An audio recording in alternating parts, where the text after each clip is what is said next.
In my last episode, I said I was going to show this massive all-hydrogen drone, but I realized that getting straight to that would jump over an entire journey of drone-based construction that's just as important. So I'm going to jump back a couple steps and go over a little drone I've used over and over in a very unique way for building. And it's not a welder drone. I call it my construction assistant.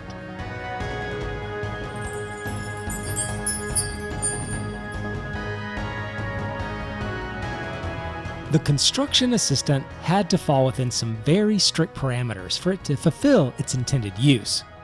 One of the uses of this little drone was to assist with building activities inside of buildings. It's often the case that I build a room or a series of rooms, then want to build a whole variety of things inside of the room. Or in the case of what we're seeing here, this is an underground facility. So even the walls and floors all need to be built in a rather interior space. There's a ton of ways to facilitate building in an interior, including adding conveyor tubes and ports to route resource access closer to where you're building, but I wanted a mobile drone, so I could take it anywhere and carry an extra supply of materials for building, and have some engineering fun in the process. The challenge was that I needed it to be able to travel and fit between doors placed throughout the base. This meant I needed a very small form factor, along with a little piloting practice. Construction-wise, this is a small grid drone and starts with a central medium cargo container, which, small grid-wise, is 3x3x3. So with the cargo container being at minimum 3 blocks wide, I wouldn't be able to make it much wider to fit through the doors of a base. Most door openings are a single large grid block, which equates to a 5x5x5 small grid array of blocks. Given that there is always a little bit of doorway edge, the doors themselves occupy a little bit of that outermost block, some more than others.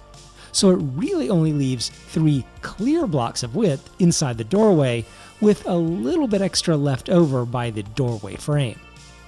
Not every doorway gives you this much room, but these larger sliding type of doors give about the widest opening you can get, and works perfect to let this little construction assistant pass through.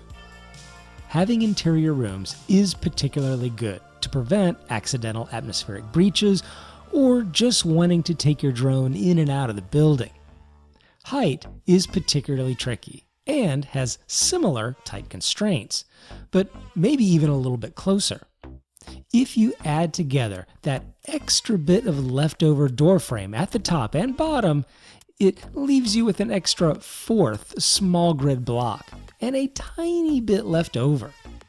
This 4th block is where I decided to place the majority of the thrusters. I could have placed them in front of the cargo container and just made the whole thing longer, but knowing I'd be using it inside, I didn't want to make it too long, like a foot-long hot dog, and then have a hard time turning it around in tight spaces. I might try it though in a rebuild because it's awfully tight on the top and bottom. Beyond the sizing, this drone also has a few little extra features. It has the obligatory thrusters on 6 directions, but it was a little tricky to get them all fitted together without having massive thruster damage issues. One thing you should always take into consideration is giving the exhaust of any thruster enough space so it doesn't damage surrounding blocks, including the doorways I'd be flying it in and out of. The flame of the small grid ion thruster can damage a full 2 blocks from the end. And I probably don't have adequate space all around this drone, but I did try to offset everything back 1 block, so they shouldn't do too much damage, if any. That second block of thruster reach is more of an issue when the engine is burning near full thrust. The drone also has its remote control block with an antenna, a gyroscope, a camera on the front and back, and both of those are to help with docking and seeing where I'm going. It also has 2 small batteries. It's unlikely that the 2 small batteries would generate enough power to fully fly this drone, particularly when fully loaded. But it does also have a small nuclear reactor. The reactor provides that extra bit of burst power when needed to keep the drone from being underpowered and problematic in flight, and extends the overall flight time and utility of the drone. Another functional piece is this exterior button, which simply locks and unlocks the connector. I do also have the connector utilities loaded into my quick action bar whenever I'm flying the drone, but I've also found it handy to be able to manually control things like that. Non-functionally, it has some armor blocks. But I will say, in this case, the armor blocks serve an important role in the operation of the drone. So maybe they are functional in some way. When entering into these doorways, it's a particularly tight spot in there. We're in a tight spot.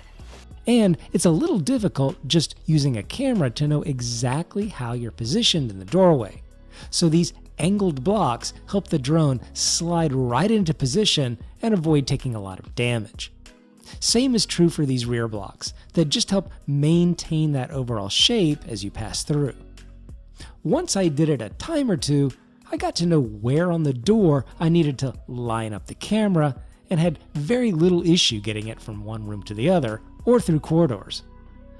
One thing that helped automate this movement was the use of sensors on the doors.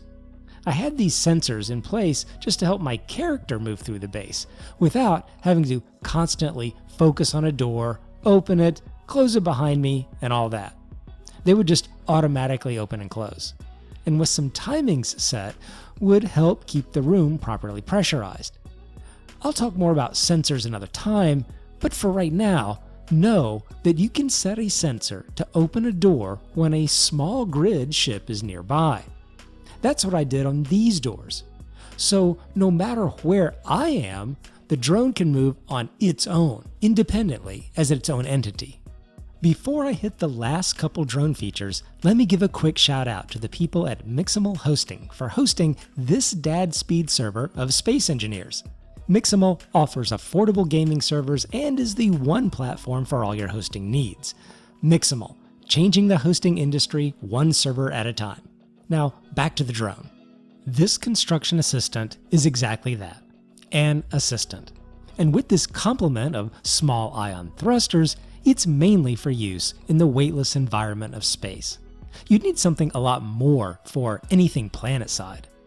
The medium cargo container holds several times what I can on my own, so I can take it with me anywhere and have a reserve of construction materials at the ready.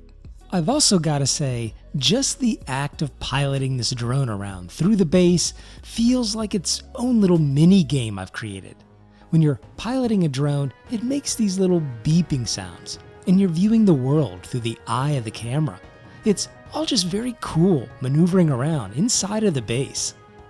It's not going to hold mass quantities, but it is a fun way to carry around your materials. And it's what I used to build these docking connectors for some drones, along with the piping and this setup of double hangar doors. I also used it to help build this welder drone. That's right, a drone, not a welder ship. And I used the welder drone to build the massive cargo drone. So like I said, we have a little journey to take. Like and subscribe to continue following the playthrough progress, and I'll be talking to you later.